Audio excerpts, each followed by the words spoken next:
Corinne. un étrange pays. C'est le pays de la poubelle magique. J'ai rencontré des êtres fantastiques et voilà ce que j'ai appris. Les insectes sont nos amis, il faut les aimer aussi. Mais connaissez-vous les noms de mes nouveaux compagnons? Laissez-moi vous présenter mes pépites préférées. J'avais pas vu que vous étiez là, excusez-moi. Mesdames et messieurs, chers collègues, bienvenue pour notre cycle de conférences « Les animaux et nous ». Alors si la semaine dernière, notre thème, certes très controversé, était nécrophilie et pédophilie, les animaux aussi, nous allons aborder cette semaine un sujet un peu plus léger. La sexualité comparée chez nos amis les animaux. Alors, c'est vrai que nos amis à poils et à plumes ont parfois un comportement un peu particulier vis-à-vis du sexe. D'ailleurs, ne dit-on pas faire l'amour comme des bêtes? Tenez, prenez un éléphant. Bon, entendons-nous bien, monsieur, ne le faites pas, surtout ça pourrait être dangereux. Bien sûr au sens figuré. Donc je disais, donc prenez un éléphant. Eh bien il a un sexe tellement long qu'il peut s'en servir de cinquième jambe pour rester en équilibre, pour se gratter le ventre, ou même pour faire taper ta mouche.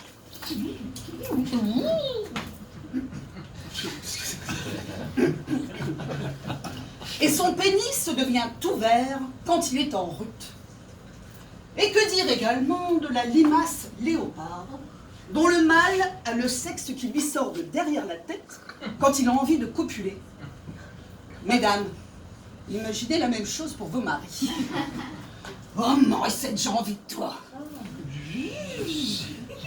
Ça serait rigolo, non? Bon, pour cette limace, c'est un peu particulier. En effet, si le sexe reste coincé pendant l'accouplement, il se sectionne et le mâle devient femelle.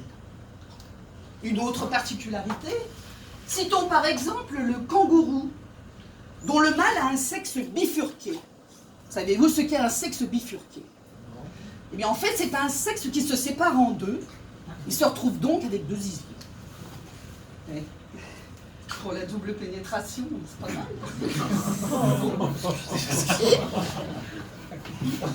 Et mesdames, ne riez pas. Si vous étiez la femelle de ce kangourou, vous auriez 3 vagins et 2 utérus, ce qui vous permettrait d'être enceinte constamment. Super, hein? Alors, heureuse, et vous? Enfin bref. On nous a également rapporté le comportement un peu particulier d'un mollusque qu'on appelle l'argonaute. Alors, ce mollusque, quand il a repéré une femelle, après avoir rempli son kiki de sperme, l'envoie au loin tel un missile vengeur. Alors ce sexe-missile a sa propre petite queue pour nager gaiement vers les femelles. Sur les filles. En fait, les femelles sont plus grosses que lui et plus grandes, donc on estime qu'il a trop peur d'elles pour s'en approcher. Face au danger, il repart donc sans la queue entre les pattes, enfin, sans la queue entre les tentacules. Comment veux-tu que Excusez-moi. Mais miracle pour lui, ça repousse. Alors messieurs, entendons-nous bien. Nous les femmes, ce genre de comportement, ça ne nous intéresse pas. Hein. Si pour nous draguer, vous commencez à envoyer des bites dans tous les sens, ça va pas le faire. Oh non, pas celle du gros Robert.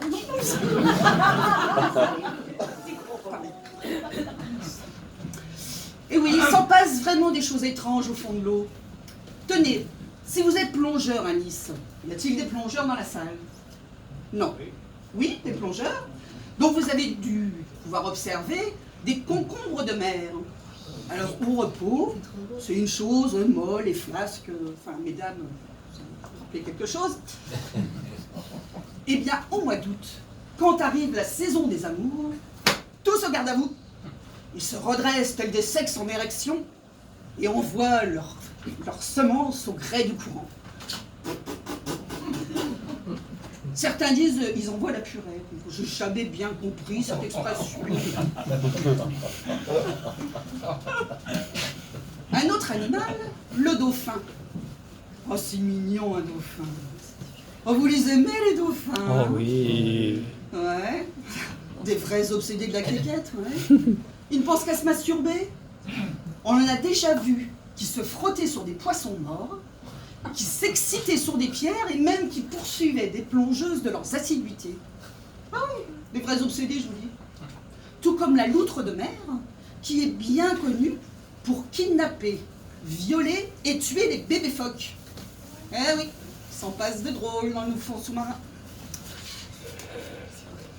Mais en fait, je pourrais pas dire, mais est-ce que c'est plus condamnable que le comportement de certains êtres humains qui se délectent en dégustant les organes génitaux de certains animaux femelles? Vous ne me croyez pas? Mais qu'est-ce que vous croyez que vous mangez quand vous dégustez des oursins? Ah, ça calme, hein? En ce qui concerne les animaux terrestres, les scientifiques ont découvert que plus la femelle est volage, plus le mâle doit avoir de gros testicules. Par contre, ils ont découvert également que plus les testicules sont gros, plus le cerveau est petit. L'écureuil terrestre l'a bien compris. Plus ses attributs sont gros, plus il devient sexy aux yeux des femelles alentours. Et en fait, il peut prouver qu'il est plus prompt à se reproduire que d'autres. Par contre, il a alors un problème d'équilibre. On en voit souvent tomber des arbres. Ben oui, s'asseoir confortablement avec ça entre les pattes, c'est pas très pratique.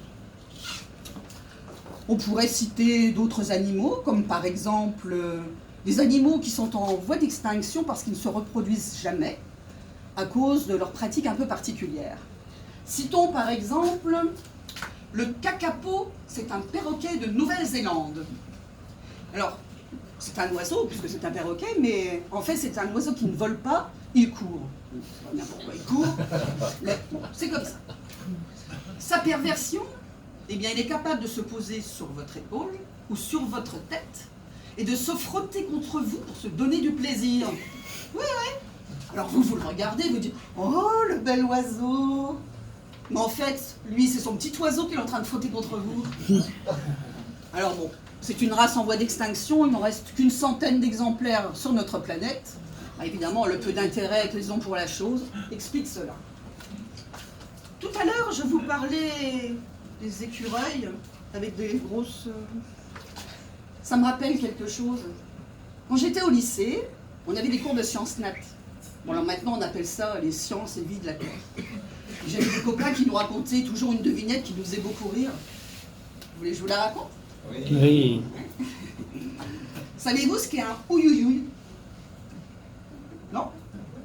Ben, c'est un oiseau avec des toutes petites ailes, des toutes petites pattes, mais une énorme paire de couilles. Ce qui fait que quand il se pose sur une branche, ça lui fait mal, alors il crie ouïouïouï, ouïouïouï. Excusez-moi, je suis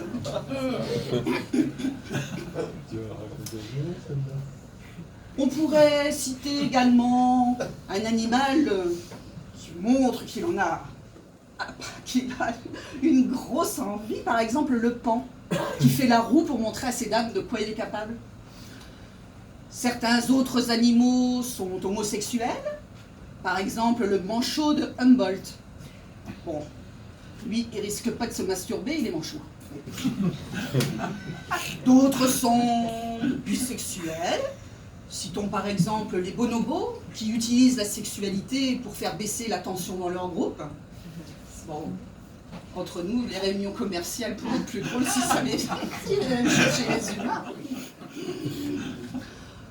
D'autres sont de vrais accros au sexe. Citons par exemple la punaise de lit. Eh bien, le mâle, il peut copuler jusqu'à 200 fois par jour. Et avec tout ce qui passe. Alors si c'est une puce femelle qui passe à sa portée, donc une autre espèce, eh bien il lui saute dessus, il lui transperce la carapace Alors, elle n'a pas d'orifice génital, donc... Aïe! Oh, punaise!